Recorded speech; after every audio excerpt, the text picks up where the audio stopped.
Ibinahagi na nga ni Merjen Maranan at ni Jose Manalo ang naging behind prenup photoshoot nila dito sa Canada. Makikita nga na talaga namang napaghandaan na ni Jose Manalo ang kanilang naging prenup photoshoot ng kanyang longtime partner na si Merjen. Napakaganda nga ng kanilang napiling lugar kung saan nga nag-i-snow. Ibinagay naman nga ni Merjen ang kanyang mga isinuot na gown dito sa snow sa Canada. Napakaganda ngang mga damit ang kanyang isinuot. Winter gown nga ang kanyang mga ginamit na wedding dress.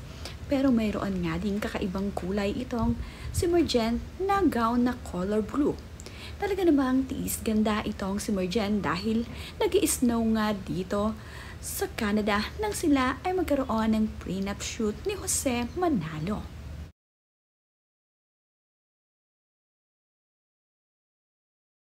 Maganda nga ang kinalabasan ng prenup photoshoot ni na Jose Manalo at Merjen.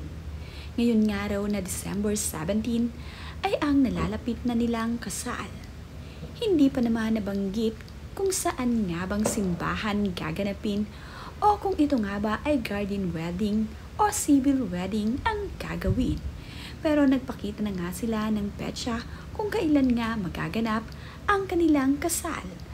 Mayroon na ngang anak itong si Jose Manalo dito kay Merjen. 3 na nga ang kanilang anak. 2 lalaki at 1 babae ang naging anak ni Jose Manalo dito sa kanyang partner na si Merjen. Sa wakas nga ay masaya na itong si EB, Babe Merjen, at sa wakas nga ay maikakasal na din sila ng kanyang longtime partner na si Jose. Isa naman talaga sa pinapangarap ng mga babae ay ang maikasal sa kanilang pinakamamahal. Nakakatuwa nga din itong si Jose Manalo. Matapos ngang mag-yes ni Merjen sa kanya, ay agad naman nga siyang humingi ng basbas sa mga magulang ni Merjen. Namanhikan nga rin itong si Jose Manalo sa mga magulang ni Merjen.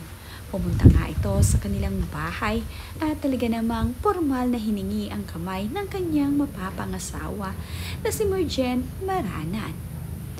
Iba talaga ang ating mga tradisyonal na nakasanayan.